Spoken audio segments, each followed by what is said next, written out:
তুমি কি সারাদিন ফোনে ব্যস্ত আছো? 5 মিনিট কথা না বললে তোমার বাবু তোমাকে ছেড়ে দেবে?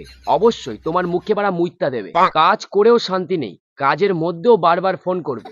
আর যদি ফোন না তুলি ভাববে অন্য কারোর সাথে ব্যস্ত আছে। তার তো জীবনে কোনো কাজ বাজ নেই, সারাদিন শুধু খাবে দাবে আর সন্দেহ করবে আর হাড় মাস জ্বালিয়ে খাবে। কি বন্ধু এখন অল টাইম ভিডিও কলে ব্যস্ত আছো?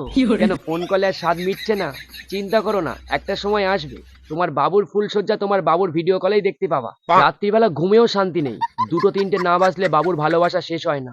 কখনো কখনো ঘুমাতে যাওয়ার আগে গুড মর্নিং বলেই ঘুমাই, আর সকালবেলা উঠে দেখি চোখের তলায় বানা কালি পড়ে গেছে। লায়লা আর মজনু কি প্রেম করতো, আমরা তার থেকে বেশি প্রেম করি।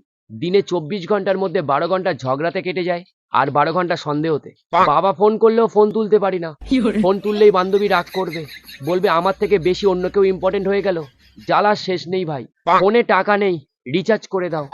বন্ধুর কাছে হাত পাততে হচ্ছে, রাস্তায় বাটি নিয়ে বসতে হচ্ছে। একদিন কথা না বললে বান্ধবী খাবে না, ওর ভালোবাসা মাথায় উঠে যায়। বাথরুমে বসেও শান্তি নেই, হাগা বেরাচ্ছে না, তাও বাবুর সাথে কথা বলতে হবে। 1 মিনিটও ছাড়লে হবে না, নাহলে বাবু আমাদেরকে ছেড়ে দেবে। জীবনটা পুরো কয়লা হয়ে গেল। ভালোবাসতে চেয়েছিলাম, সুখে থাকতে চেয়েছিলাম, তার জন্য একটা মানুষের দরকার ছিল, কিন্তু পরবর্তীকালে সেই মানুষ যে অমানুষ হয়ে যাবে কেরা জানে। বানা জলও খেতে দেয় না, পারমিশন নিতে হয়, বাড়ি থেকে বেরোতেও দেয় না, 1000টা প্রশ্নের উত্তর দিতে হয়। অনেক কষ্ট করে বাবা মা জেলখানা থেকে বেরিয়েছিলাম, আর আজ ভালোবাসা জেলখানার মধ্যে বন্দি হয়ে গেলাম। মাঝে মাঝে মনে হয় আমরা মানুষ না, চোর ডাকাত। আগেকার দিনের ভালোবাসাগুলো সত্যি খুবই ভালো ছিল।